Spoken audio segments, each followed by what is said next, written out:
7 દિવસીય શ્રીમદ ભાગવત સપ્તાહના આ તૃતીય દિવસની અંદર હાર્દિક સ્વાગત છે બધાનું। આજે આ કથાનો ત્રીજો દિવસ છે। લગાતાર 3 દિવસથી આપણે બધા ભગવાનની વિશુદ્ધ લીલા કથાનું શ્રવણ કરી રહ્યા છીએ। બધા છોકરાઓને કે બધા લઈ લો મંજીરા બધા।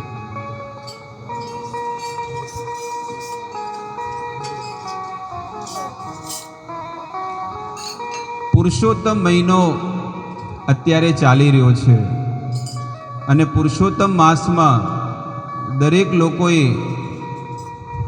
ધર્મ કરવો જોઈએ, પુણ્ય કરવું જોઈએ અને એનાથી આ આત્માની સદગતિ થાય છે।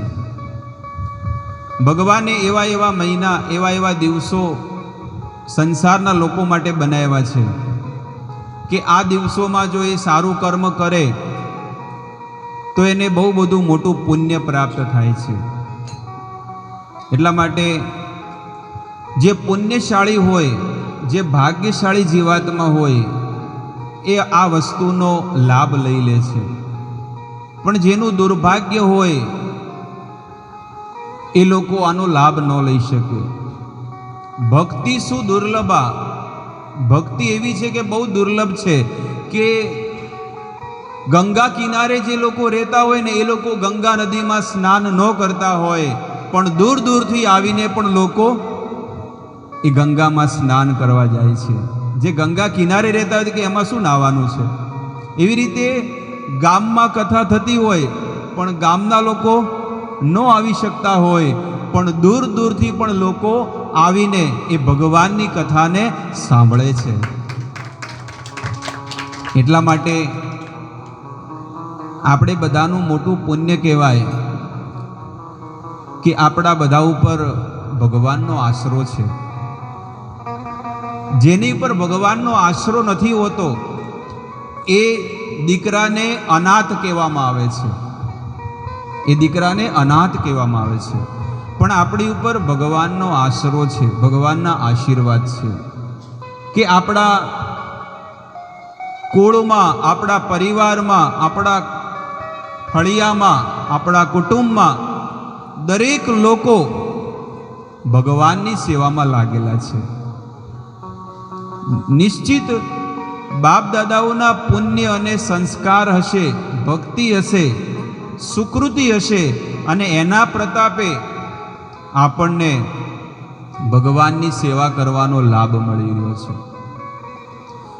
જો ભગવાનની કૃપા આપણી પર ન હોત તો આવા સમયની અંદર, મહામારીની અંદર એટલે દૂરથી 500-600 કિલોમીટર દૂરથી પણ ભગવાન એ ભક્તને ન મોકલે, એ ભગવાનની પૂરી કૃપા છે એટલે જ મોકલ્યા છે, કે ન મોકલે કે ઘર આંગણે આપણા આજે ભગવત કથાનો લાભ લેવા મળી રહ્યો છે।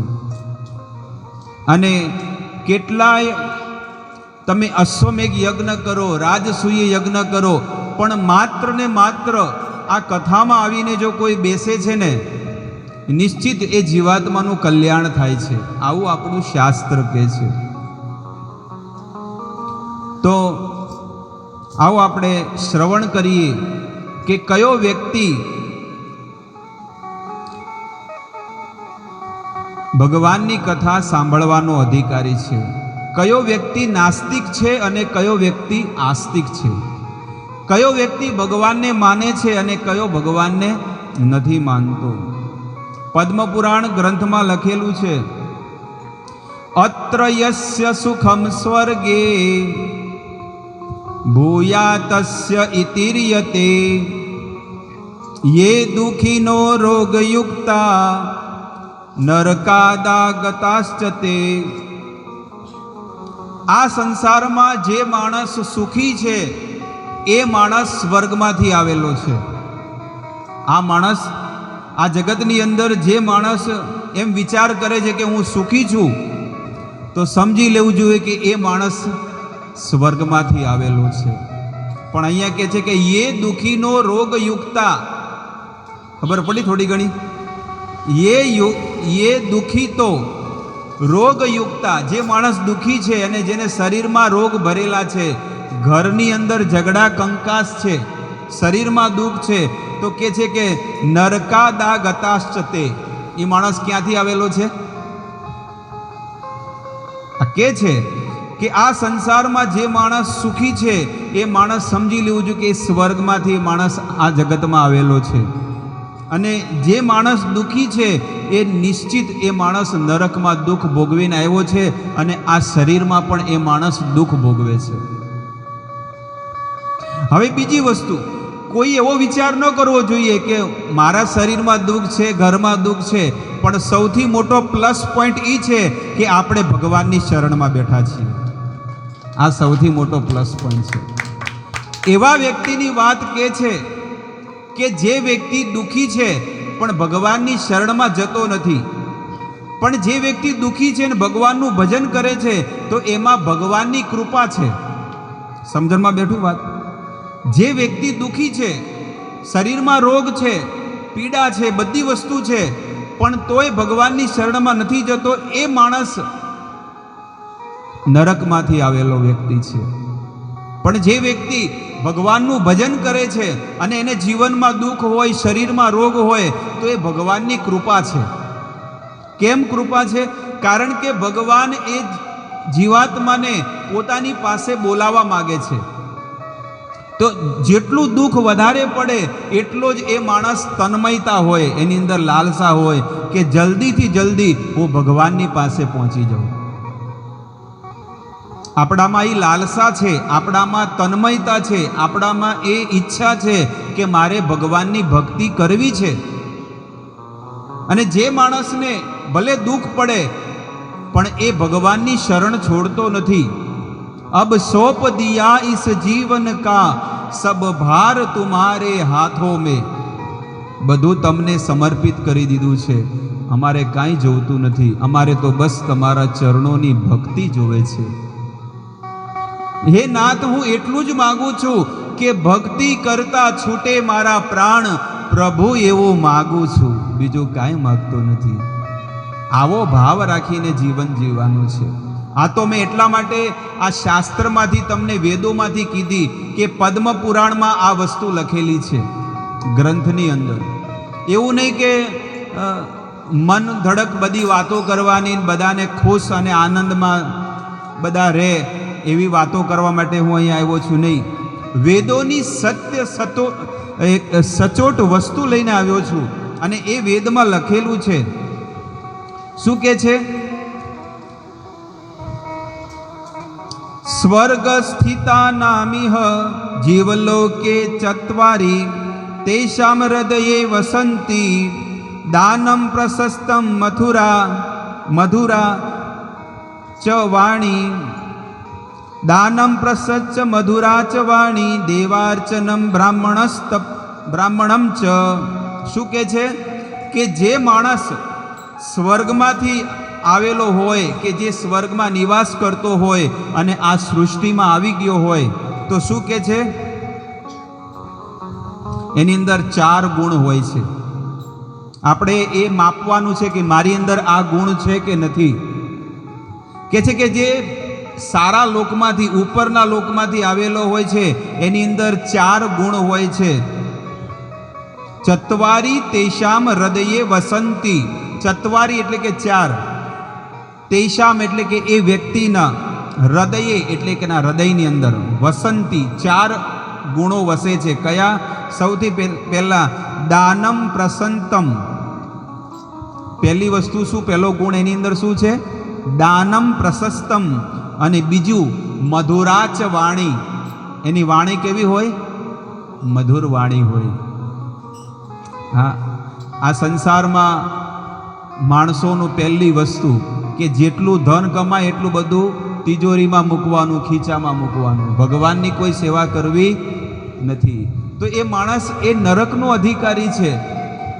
અને એનું વર્ણન પણ આગળ આવે છે કે જે માણસ પૈસોને ભેગો કરતા જાય, જીવનમાં કંઈ લઈને તો જવાનો નથી.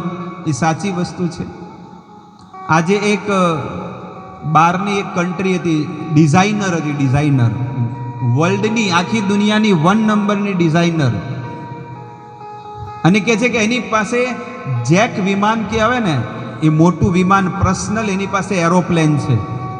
આજે આખો એનો બાયોડેટા આવ્યો, એટલે માટે તમને કહું છું કે એ બાયોડેટામાં લખેલું છે, એને પોતાની જાતે લખેલું છે કે હું એક ફેશન ડિઝાઇનર છું.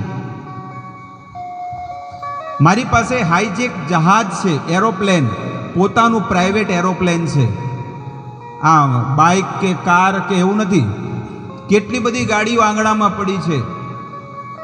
અને હું જે બ્યુટી પાર્લરમાં જાઉં તો મારી સેવામાં 50 લેડીસો તૈયાર છે સેવા કરવા માટે. મારે જે ખાવું એ હજારો પ્રકારની આઈટમો મારી પાસે છે, અને હું બેંકને પૈસા આપું છું, અબજો ખરબો રૂપિયા. આટલું બધું હોવા છતાં પણ હું આને ભોગવી શકી એમ નથી, કારણ કે મને હવે કેન્સર થઈ ગયો છે અને હું લાસ્ટ સ્ટેજ ઉપર છું.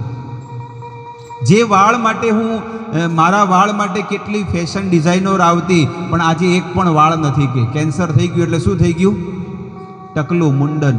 એ ફોટો હું તમને બતાડીશ હમણાં.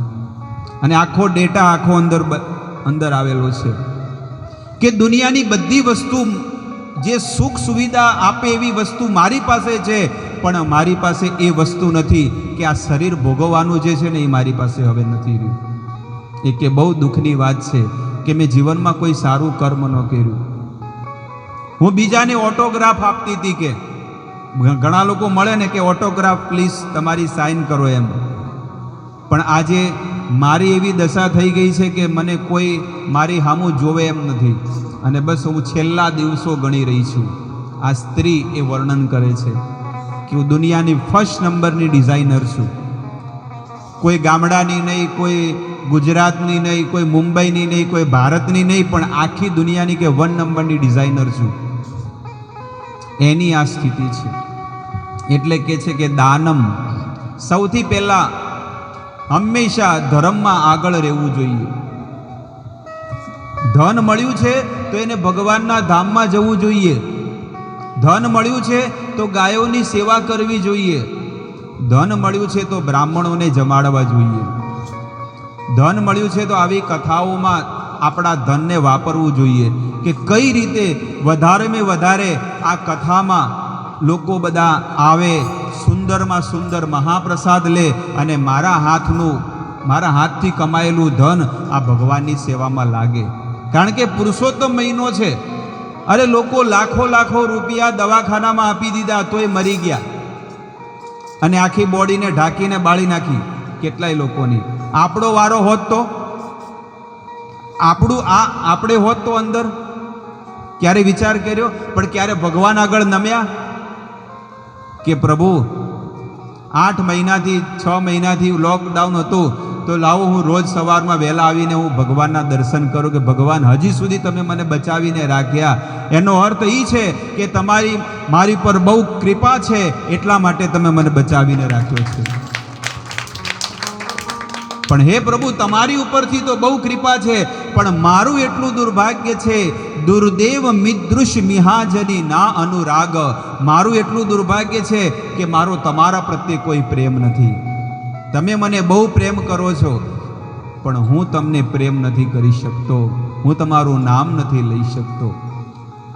મારા જીભ ઉપર પ્રભુનું નામ નથી આવતું. હું કેટલો પાપી છું, હું કેટલો દુર્ભાગ્યશાળી છું. બોલો, લેવું હોય તો બધા લઈ શકે છે, પણ તોય નથી લઈ શકતા.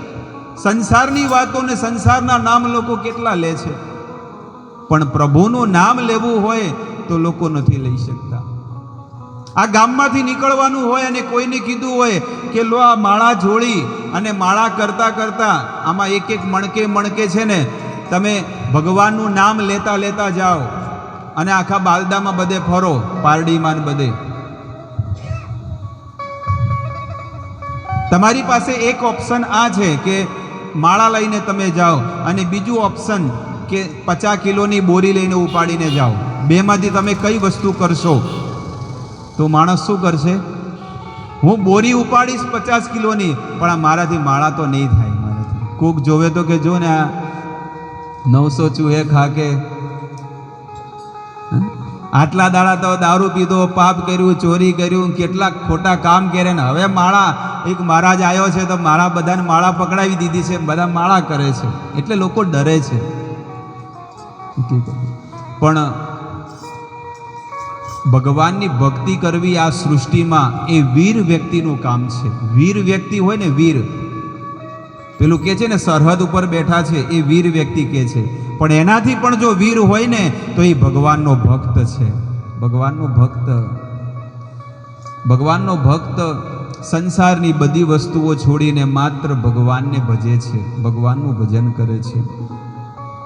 તો કે છે કે સૌથી પહેલું દાનમ, અને બીજી વસ્તુ કે છે મીઠી વાણી, મીઠા વચન બોલવા. કયો વ્યક્તિ બોલે છે?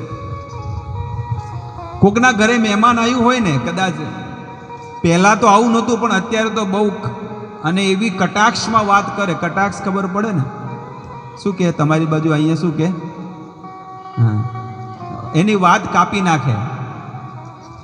લો અમારે તો બહાર જવું તો તમે અહીંયા ક્યાંથી ટપક્યા? ટપક્યા કે ને શું કે જેવી કે તમે ક્યાંથી અહીંયા આવી ગયા? અમારે તો બહાર જવાનું હતું.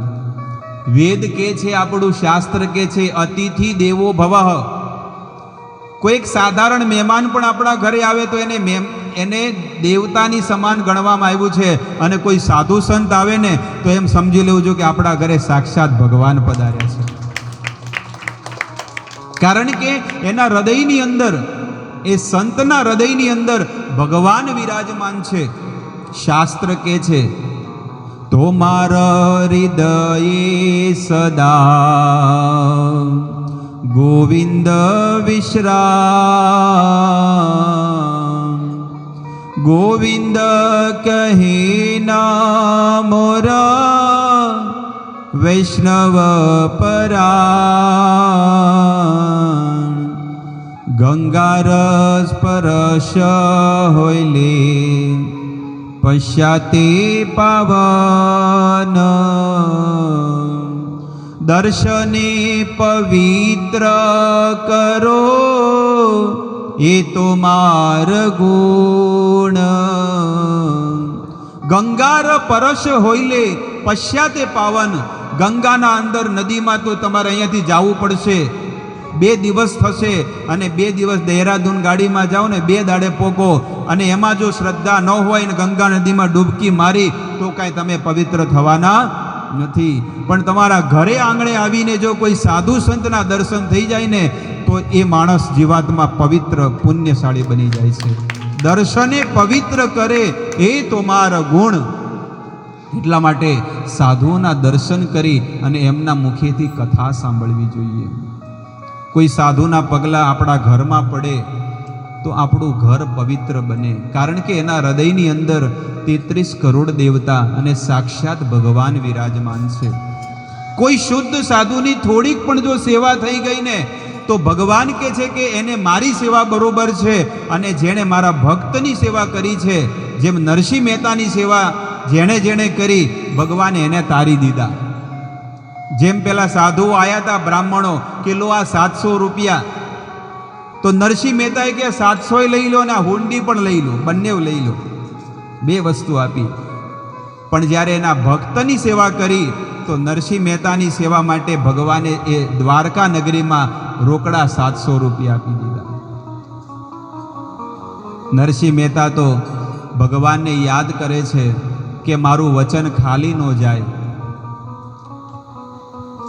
મારું વચન જો ખાલી જશે ને તો દુનિયામાં જેટલા સંતો છે ને એનું નામ ખરાબ થશે, એટલે તમે આને આટલા પૈસા આપી દેજો. એ મારી ઊંડી સ્વીકારો મહારાજ રે, શ્યામળા ગીરધારી.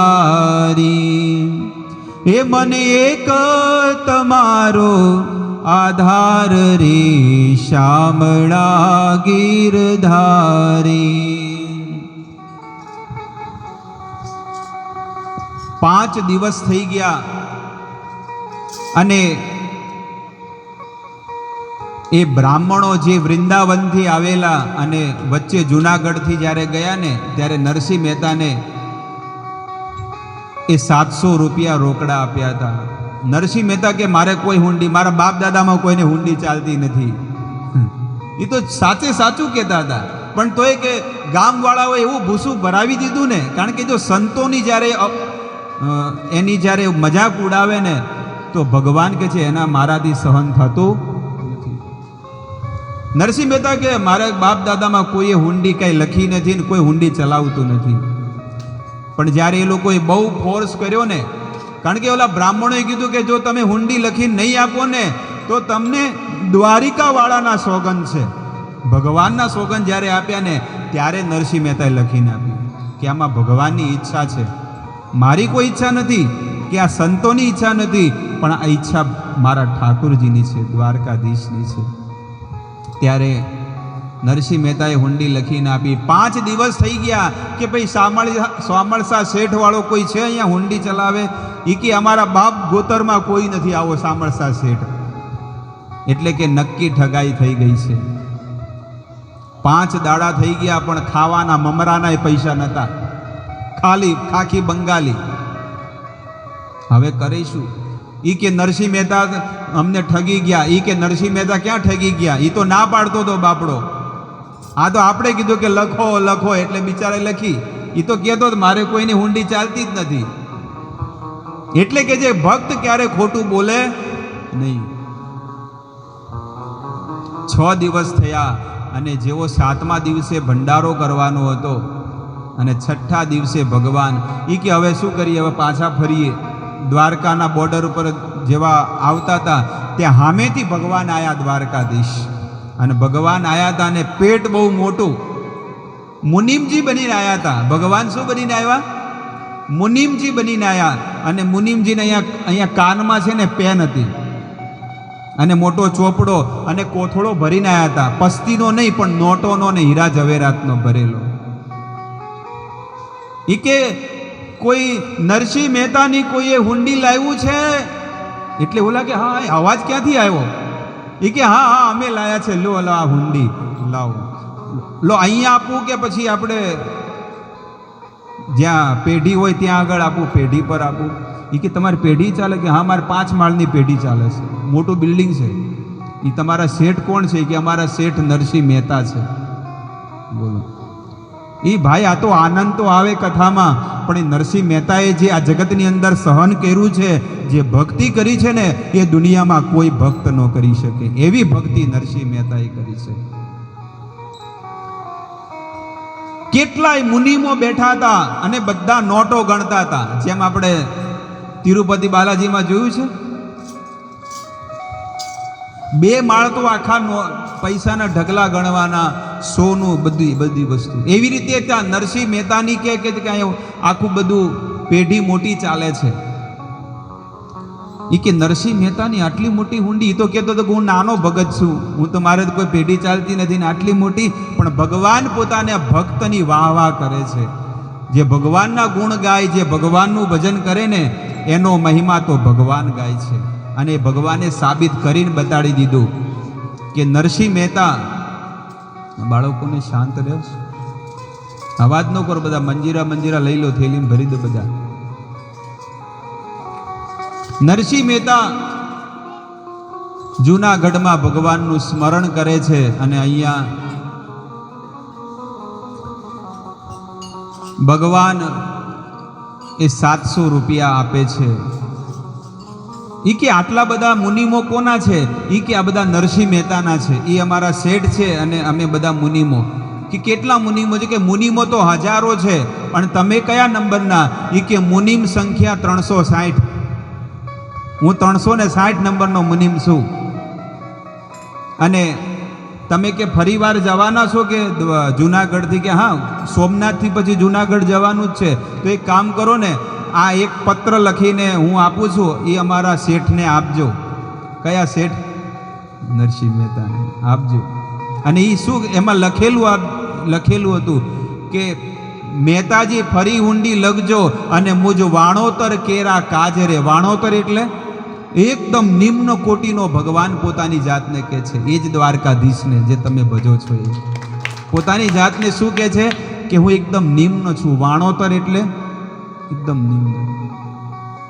એ મારા શેઠને એટલું કહેજો. એ કે તમારા આ શેઠ દાડાના કેટલા કમાય છે, એટલે કે દિવસમાં કેટલા કમાય? એ કે રોજના છે ને 3 લાખ રૂપિયા કમાય છે. આ 500 વર્ષની પહેલાં ઘટના તમને કહું છું. ત્યારે 500 કે છે કે 500 વર્ષ પહેલાંની ઘટના છે નરસિંહ મહેતાની. એ કે રોજના કેટલા કમાય પર ડે? એટલે કે 3 લાખ રૂપિયા કમાય છે. ભગવાને સાચું કીધું, ખોટું નહોતું કીધું. કારણ કે એ નરસિંહ મહેતા રોજના 3 લાખ નામના જપ કરતા હતા. એટલે એ કે છે ને કે રોજના 3 લાખ રૂપિયા મારા શેઠ કમાય છે. એટલે મારે તો આવું આપવું પડે ને મહેનતાણું. એટલે નરસિંહ મહેતાનું મહેનતાણું ભગવાન આપે છે. આપણે તો 3 લામે જપ ન થાય. અડધી માળા બે મણકા ફરે ને પછી નાસ્તાનો ડબ્બો ખોલે. 2-4 મણકા ચાલુ આગળ વધારે તો ક્યાંક તો બગાહા ખાતા હોય, બગાસા ખાય ને, ફોનમાં વાતો કરે, ટીવી જોવે. હવે એવાને ક્યાં ભગવાન મળવાના છે? પહેલા દિવસે મેં કીધું હતું કે એક પગ માયામાં હોય ને એક પગ ભગવાનની માળામાં કે ભક્તિમાં હોય, એને કાંઈ ભગવાન મળવાના નથી. પણ હા, એક વસ્તુ છે કે માયામાં પડેલા છે ત્યાં સુધી માયામાં રહો, પણ જ્યારે ભગવાનમાં લાગેલા છો તો પૂરેપૂરું ભગવાનમાં લાગી જવું જોઈએ. 2 કલાક 3 કલાક 1 કલાક જો માળા કરતા હોય તો ભગવાનનું સ્મરણ ચાલુ રાખો. એવું કામ ધંધો કરતા હોય તો પૂરેપૂરો પરફેક્ટ કામ ધંધો કરો. પણ કામ ધંધો કરે એટલે ભગવાનની ભક્તિનું યાદ આવે, અને ભક્તિ કરે એટલે લોકોના પૈસા યાદ આવે. સત્સંગમાં બેહે એટલે શું યાદ આવે? કે ક્યારે પૈસા મળશે, ક્યારે ચેક પાકશે. તું પાકી ગયો. ચેક તો પાકે કે ન પાકે, પણ આપણે પાકી ગયા છીએ. 60, 70, 80 આવું જીવન થઈ ગયું છે. એટલે કે છે કે પહેલી વસ્તુ કે છે કે દાનમ, ઉત્તમ દાન, અને બીજી વસ્તુ કે છે મધુર વાણી હોવી જોઈએ. નરસિંહ મહેતાના જીવનમાં ભલે લોકોએ દુઃખી કર્યા, પણ ક્યારે કોઈને તરછોડ્યા નહીં, ક્યારે કોઈને ક્રોધ નથી કર્યા. અને ત્રીજું કે છે દેવતાઓનું પૂજન કરવા વાળો હોય. જે સ્વર્ગમાંથી આવેલો હોય એ માણસ દેવતાઓનું પૂજન કરવા વાળો હોય. એ ક્યારે એમ ન કે ના ના હવે અમારો વારો પતી ગયો, નહીં.